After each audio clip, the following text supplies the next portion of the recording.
Welcome fans and foes, viewers and haters. I'm your raging Canadian and here's today's review. Today, I decided to take on something a bit larger than a usual movie that I would review. Over the last year, I've decided to take a deeper look into cinema and see what Hollywood calls some of their finest pieces of film. So I decided to compose a list of films everybody had talked about for years, but I had never seen. With that, I give you the first film in a new category for reviews that I call the classics. Our first film classic to be reviewed will be 2001: A Space Odyssey.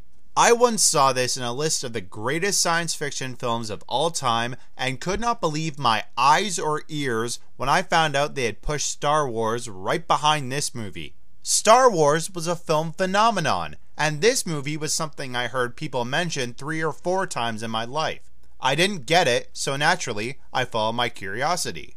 And really, I don't know how to fully describe this movie to you. It was, I don't think I still know what it really was. I saw this movie a month ago, and I still haven't been able to figure it out. It is that bizarre. This movie is so unbelievably abnormal that it's forced me to include a new element to my reviews. Every time that I see something that has similarities to other films, I'll play a certain card. Therefore, for 2001: A Space Odyssey, I play the "What the frig is going on" card. And if I could, I would cover this film in those cards. Because I barely know what the frig is going on. I don't think anybody who watched this movie did. Explaining the plot for you without spoiling anything is actually kind of tricky. It's set in the future, and it involves astronauts facing the mechanical and unknown forces of outer space. And to be honest, that is about as far as I could figure out with this movie without giving anything major away. Think that I'm being vague? Well, too bad. I'm trying to give a spoiler-free review for one of the most complicated movies that I've seen in my life, so it's hard enough for me as it is. One of the things I will dive into with the movie's story regards one memorable character, if you could really call him that. This character was HAL 9000, who was just so fascinating to watch. HAL is an artificial intelligence who helps the astronauts in their journey and serves as one of the most mysterious figures in the entire film. This is probably the only time I will ever consider these two things together as a compliment, but his total lack of personality and a very human emotions are such a perfect fit. HAL was one of the many reasons people told me to check out this movie. Another reason is of course the visual effects, which I feel obligated to say is really the reason I think people see this movie as greater than Star Wars. 2001 came out in 1968. Wow, there's a head scratcher for you. And the movie's set designs, visual effects, and fantastic space scenes are really decades ahead of their time. There are so many things in this movie that today are somewhat easier to do, but I don't think I'll ever know how they accomplished all of it in the late 60s. The director is one Stanley Kubrick, and legions of his fans have called this film his greatest. Now, this is the only Kubrick film I've seen from beginning to end, but from the clips alone, I think he's done greater movies like Spartacus or Full Metal Jacket. Those movies told incredible stories.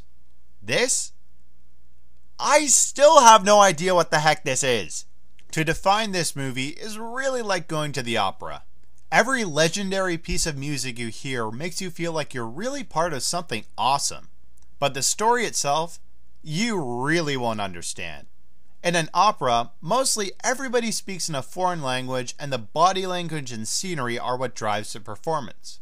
This? I don't think it even has a language to it. I know it sounds like I'm heavily criticizing the movie, but that's only because I prefer films that have some explanation to them, even if they keep a couple of things in the dark at the end. I honestly have respect for 2001 after seeing it for the first time. It's just so incredibly inexplicable that I think that's why it's so widely recognized as the greatest science fiction film of all time. To me, 2001 is really an art film. It doesn't have a lot of character development or story to it. It's just a fascinating mystery that it feels like a Picasso painting. It looks cool, but you've got no friggin' idea what it's supposed to be. So with that, I can't really criticize the script for writing because I don't think that is necessary for a movie like this. Therefore, I have one flaw with the movie, but it is a big one regardless.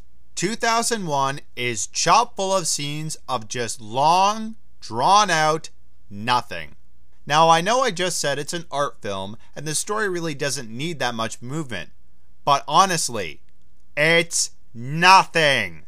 There's no feeling to it, no awe-inspiring moments, not even so much as dialogue. It's nothing! You know how in a lot of Quentin Tarantino movies there's more talking than there is action? That's sort of what it reminds me of here. The difference is, Tarantino was able to use those dialogue scenes to try and set up tension or explore deeper into his movie's characters. In 2001, those kinds of scenes are full of, you guessed it, nothing! I've heard people argue that these scenes are supposed to be artistic, but I'm sorry. This is nothing. You can't have artistic feeling from nothing because it's nothing. When this movie ended, I did nothing but just sit there with my jaw dropped. I swear to God, I must have spent an entire minute just sitting in my chair watching the film's credits in shock. I didn't despise this movie, nor did I adore it. I just couldn't understand for the life of me what this movie was. Now, I'm a man who tries not to swear, but I could not help but sit there with the following 3 letters in the back of my mind when this movie was over. WTF. Maybe 2001 is best kept a mystery to its viewers. After all, it's set in one of the most complex of unknown places, space. We still don't know everything about it, and 2001 doesn't really answer any questions for us. It just makes you think, you know, there's an entire universe out there, and life is about mystery. To tell you the truth, I don't know if that's even the movie's message. I don't think it even had a message. It was just meant to leave you silent and full of questions. No explanation, just confusion. And somehow, that's what makes it so powerful. 2001: A Space Odyssey is not a film most people will enjoy. I'd say it's much more for hardcore cinema fans. But that doesn't mean you shouldn't check it out at least once. The way the set design is crafted feels years ahead of its time and is just so baffling that you'll never figure it all out. It's not a movie about a script or a plot, it's a light show, but it's a dazzling one at that. My rating for 2001: A Space Odyssey, oh what the heck, for a phenomenal achievement, I give it an 8 out of 10. But seriously, what the heck was this thing?